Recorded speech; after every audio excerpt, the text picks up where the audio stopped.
दोस्तों सोचिए, अगर आपको किसी ऐसे ग्रुप के लोग किडनैप करके ले जाएं जो इंसानों पर रिसर्च करने के लिए एक ऐसा इंजेक्शन लगाते हैं जिससे इंसान ज़ॉम्बी में बदलने लगता है, और गलती से आप लोग वहां से बचकर निकल भी गए तो वहां के ज़ॉम्बीज आपको जिंदा नहीं छोड़ेंगे। तो आज की कहानी एक ऐसे ही हस्बैंड वाइफ की है जिसे वही ग्रुप के लोग रिसर्च करने के लिए ले गए थे, और उसके बाद उन लोगों के साथ जो कुछ भी हुआ उसे सुनकर आपके पैरों तले जमीन खिसक जाएगी। तो दोस्तों कहानी शुरू होती है एक वीरान जगह से, जहाँ पर हम कुछ ट्रक को जाते हुए देखते हैं। उस ट्रक में ओबाना गांव के कुछ लोग मौजूद थे और एक हस्बैंड वाइफ भी थे जिसका नाम केविन और वीना था। पहले तो ये सभी लोग बहुत डरे हुए थे, लेकिन आखिर उन्हें कहाँ ले जाया जा रहा है वो आपस में बात करना शुरू करते हैं, जिसमें से एक आदमी सबको बताता है कि उसकी गर्दन पे उन लोगों ने किसी तरह के इंजेक्शन लगाया है जिससे उसे बहुत तेज भूख लग रही है, पर दर्द भी बहुत ज्यादा हो रहा है। तभी दूसरा इंसान भी कहता है कि हाँ, मुझे भी कुछ ऐसा ही फील हो रहा है। और थोड़ी देर बाद सभी को पता चलता है कि उन्हें कुछ खास तरीके का इंजेक्शन लगाया गया है। ये सभी लोग वहाँ से भागने की सोच रहे थे क्योंकि ये लोग दिखने में बहुत ज्यादा खतरनाक थे और हो सकता है कि शायद वो लोग इनको मार दे। यहाँ पर केविन इन सब लोगों से कहता है कि क्यों ना हम लोग एक साथ होकर इन सब पर हमला कर दें, लेकिन ये सभी लोग इससे राजी नहीं थे क्योंकि उनके पास हथियार भी थे। केविन कहता है कि उनकी तादाद कम है और हम लोग काफी ज्यादा हैं, इसलिए हम लोग उन पर हमला कर सके हैं, लेकिन कोई भी उसकी बात से राजी नहीं था। उधर हम ट्रक ड्राइवर को भी बात करते हुए सुनते हैं, जो कहता है कि इन लोगों की कीमत सिर्फ $2 है। इससे साफ साफ पता चलता है कि ये लोग इन्हें मारने वाले हैं, लेकिन कहाँ और कब ये सब आपको आगे पता चलेगा। वहीं पीछे बैठे हुए लोगों का डर काफी बढ़ता जा रहा था। उन्हीं में से एक जवान लड़का जो अपनी माँ के साथ था वो ट्रक से उतरकर भागने लगता है। तभी उस ग्रुप वाले उसे देख लेते हैं। वो सारे बाहर आते हैं और उस लड़के के पैर पर गोली मार देते हैं जिससे वो भाग ना सके। उस लड़के की माँ चीखती रहती है कि प्लीज ऐसा मत करो, लेकिन ये लोग आखिर क्या चाह रहे थे ये किसी को कुछ नहीं पता था। उस ग्रुप के लोग उस लड़के को पकड़कर अपने बॉस के पास लेके जाते हैं। उनका बॉस बोलता है कि इस लड़के को रस्सी से बांध दो, और वो लोग उस लड़के को रस्सियों से बांध देते हैं और ट्रक में फंसाकर उसे उल्टा खींचने लगते हैं, जिस कारण से उस लड़के की बॉडी के 2 टुकड़े हो जाते हैं। और ये दर्दनाक सीन उसकी माँ के आंखों के सामने हो रहा था। अपने बेटे की ऐसी मौत देखकर उसकी माँ को अटैक पड़ जाता है और वो वहीं पर मारी जाती है, लेकिन इन लोगों को इससे कुछ फर्क नहीं पड़ता। थोड़ी दूर चलने के बाद वो लोग अपने ट्रक को रोक लेते हैं और सभी आदमियों को बाहर निकालते हैं, लेकिन तभी केविन उस लीडर के हाथ से उसकी गन छीन लेता है और उस पर तान देता है, लेकिन कोई भी नहीं था जो केविन का साथ देता। केविन अकेले होने के कारण वो लीडर केविन से बंदूक छीन लेता है और उसे बुरी तरह मारने लगता है। तभी मौके का फायदा उठाकर उनमें से 2 आदमी भागना शुरू कर देते हैं, जो कि सबसे बड़ी गलती करते हैं, और देखते ही देखते वो लोग उन्हें गोली से उड़ा देते हैं। तभी वो लीडर उन सभी लोगों से कहता है कि तुम लोग यहाँ से भाग जाओ, लेकिन केविन और उसकी वाइफ जानते थे कि इसमें जरूर उसकी कोई चाल है, और सभी लोग भागना शुरू करते हैं। इसके बाद वो लीडर एक एक करके सबको मारने लगता है। वो कई लोगों को निशाना लगाकर मार देता है। केविन भी कई लोगों को बचाने की कोशिश करता है, लेकिन वो लोग मारे जाते हैं, और जैसे तैसे भागते हुए ये लोग काफी दूर तक पहुंच जाते हैं। अब बचे थे सिर्फ 3 लोग, केविन, उसकी वाइफ और एक जॉन नाम का आदमी।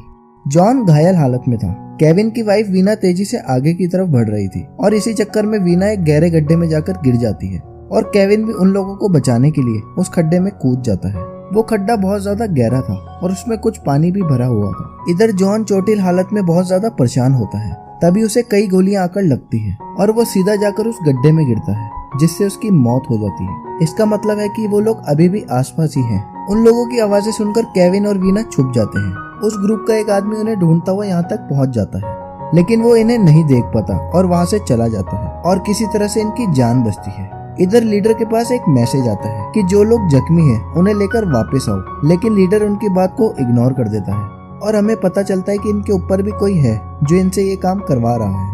अब हम देखते हैं केविन और वीना एक सूखी जगह पर जाते हैं, जहाँ पर वीना को होश आता है और वो उठते ही उन लोगों के बारे में पूछती है, लेकिन केविन उसे बताता है कि वो लोग चले गए हैं। वीना बहुत ज्यादा डरी हुई थी। वो उसे आज रात रुकने के लिए कहती है ताकि सब कुछ शांत हो जाए। तभी केविन बोलता है कि ये खड्डा बहुत ज्यादा गहरा है और यहाँ से निकल पाना बहुत ज्यादा मुश्किल है, और इन्हें ये भी नहीं पता था कि ये लोग किस जगह पर मौजूद हैं। अब धीरे धीरे रात हो जाती है। तभी केविन को कुछ आवाजें सुनाई देती है, जो कि एक घायल आदमी की थी। वो आदमी कहता है कि तुमने मेरी जान क्यों नहीं बचाई। वो जोर जोर से चिल्लाने लगता है और उस गैंग के लोगों को बुलाने लगता है। उसकी आवाज सुनकर केविन बहुत ज्यादा डर जाता है, लेकिन अचानक केविन की आंख खुलती है और उसे पता चलता है कि ये बस उसका सपना था। अब केविन जॉन की लाश देखता है और उसे सही जगह पर रख देता है, क्योंकि उस लाश को देखकर उसे डर लगने लगा था। केविन जेब से लाइटर निकालता है और वहाँ पे आग जलाता है ताकि थोड़ी रोशनी हो सके, लेकिन वीना भी बहुत ज्यादा डरी हुई थी और वो बार बार ऊपर की तरफ देखी जा रही थी कि कहीं वो लोग वापस ना आ जाएं। केविन बोलता है कि वो लोग जानवर हैं और वो लोग इंसानों को क्यों मारते हैं हमें कुछ नहीं पता। वीना केविन से आग जलाने के लिए मना करती है। वो कहती है कि अगर उन्हें पता चल गया तो वो लोग यहाँ आकर हमें मार देंगे, और इसी डर में वो दोनों पूरी रात बैठे बैठे निकाल देते हैं। अब फिर से सुबह हो जाती है। वीना को काफी गहरी चोटें लगी थी। अगर उसका जल्द ही इलाज नहीं किया गया तो उसका इन्फेक्शन बढ़ जाएगा। अब केविन को ऊपर जाने का एक आइडिया आता है। वो देखता है कि ऊपर काफी सारी लकड़ियां पड़ी हैं। वो जॉन और खुद के कपड़ों को निकालता है और उसे पानी में भिगाकर एक रस्सी बनाता है और फिर उस रस्सी में लकड़ी बांधकर ऊपर की तरफ फेंकता है, जिससे कपड़ा जाकर लकड़ी में फंस जाता है। केविन का वजन काफी ज्यादा था, इसलिए वीना कहती है कि रुको, पहले मुझे जाने दो। लेकिन केविन उसकी बात नहीं सुनता और पहले खुद जाने लगता है। वो धीरे धीरे करके काफी ऊपर तक पहुंच जाता है, लेकिन ज्यादा वजन होने के कारण वो कपड़ा फट जाता है और वो सीधा नीचे आकर उस गड्ढे में गिर जाता है। उसके घुटने में काफी गहरी चोट आती है। केविन को वीना की बात मान लेनी चाहिए थी, लेकिन अब वो अपना पैर लेकर बैठ जाता है। वीना देखती है कि केविन के पैर की हड्डी टूट चुकी थी। अब वीना को केविन की काफी फिक्र होने लगती है। तभी केविन कहता है कि हम भले ही गोली से मरे या ना मरे, लेकिन भूख से जरूर मर जाएंगे। वीना उसे हौसला देती है और कहती है कि हम यहाँ से जरूर निकलेंगे, बस तुम अपना दिमाग चलाते रहो। तभी केविन ऊपर की तरफ देखता है और जोर जोर से हंसने लगता है। वीना केविन से पूछती है कि तुम जोर जोर से क्यों हंस रहे हो। केविन बताता है कि हम पहाड़ों के बीच में हैं और ऊपर देखो यहाँ बादल आ चुके हैं। इसका मतलब है कि यहाँ पर बारिश होने वाली है और थोड़ी देर बाद यहाँ पर बाढ़ आ जाएगी, जिससे हम तैरते हुए यहाँ से निकल जाएंगे। अब बारिश होना शुरू हो जाती है, लेकिन वीना को तैरना नहीं आता था। वीना को फिर से डर लगने लगता है। बारिश की वजह से मिट्टी भी गिरने लगी थी और अब ये बारिश इनके लिए मुसीबत बनती जा रही थी। तभी केविन वीना को समझाता है कि डरो मत, ये बारिश ज्यादा देर तक नहीं होने वाली, और होता भी कुछ ऐसा ही है। थोड़ी देर बाद बारिश रुक जाती है, लेकिन अब जो भी इनके पास पीने का पानी था वो सबका सब गंदा हो चुका था और हर तरफ कीचड़ हो चुका था। लेकिन इससे भी बड़ी मुसीबत थी वो ग्रुप के लोग। जी हाँ, वो फिर से वापस आ चुके थे और उनमें से एक आदमी बोलता है कि देखो इधर एक गड्ढा है, हो सकता है कि इसमें कोई जख्मी आदमी मिल जाए। ये सुनकर तो मानो उन दोनों की रूह कांप जाती है और वो दोनों जाकर झाड़ियों के पीछे छुप जाते हैं ताकि कोई इन लोगों को ना देख पाए। अब इनकी किस्मत यहाँ अच्छी होती है क्योंकि वो लोग इन दोनों को नहीं देख पाते और वहाँ से चले जाते हैं। इन दोनों को वहाँ छुपे हुए रात हो जाती है, लेकिन अब इन्हें फिर से भूख लगनी शुरू हो जाती है। अब इनके पास कोई और चारा नहीं था और अगर इन्हें खाना पीना नहीं मिला तो ये लोग भूख प्यास के कारण यहीं पे मारे जाएंगे। लेकिन केविन बार बार कहता है कि हमें बारिश का इंतजार करना चाहिए, पर वीना कहती है कि हम लोग बस पानी के ऊपर जिंदा नहीं रह सकते, हमें खाने की भी जरूरत है। ये दोनों फिर से आग जलाते हैं और सुबह होने का इंतजार करने लगते हैं, लेकिन अचानक कुछ ऐसा होता है जिसकी कल्पना इन लोगों ने कभी नहीं की थी। अचानक जॉन जिंदा हो जाता है, जो कि पहले मर चुका था। वो केविन पर अटैक कर देता है और उसे मारने की कोशिश करता है। जॉन पूरी तरह से ज़ॉम्बी बन चुका था। केविन उससे लड़ते लड़ते आग से जला देता है, जिसके कारण जॉन या फिर वो ज़ॉम्बी मारा जाता है। दोस्तों, अब जो आगे इस कहानी में होने वाला है वो अब और भी ज्यादा भयानक था। केविन और वीना दोनों बहुत ज्यादा थक जाते हैं और थोड़ी देर तक आराम करते हैं, लेकिन केविन को कुछ अजीब फील होने लगता है। वो वीना से अपनी गर्दन चेक करने के लिए कहता है, जहाँ पर उसे इंजेक्शन लगाया गया था। वीना अब केविन की गर्दन चेक करती है और वो देखती है कि केविन की गर्दन भी अब इन्फेक्टेड हो चुकी थी और ये इन्फेक्शन उसी इंजेक्शन का था जो उस ग्रुप वालों ने केविन को लगाया था, और अब जाकर उसका असर दिखने लगा था। वीना वो बात केविन को नहीं बताती और कुछ देर बाद अकेले में बैठकर रोने लगती है, क्योंकि उसे पता चल चुका था कि अब केविन भी नहीं बचने वाला। वो दोनों एक दूसरे को गले लगाते हैं और सो जाते हैं। लेकिन आधी रात बाद वीना को कुछ आवाजें आती है।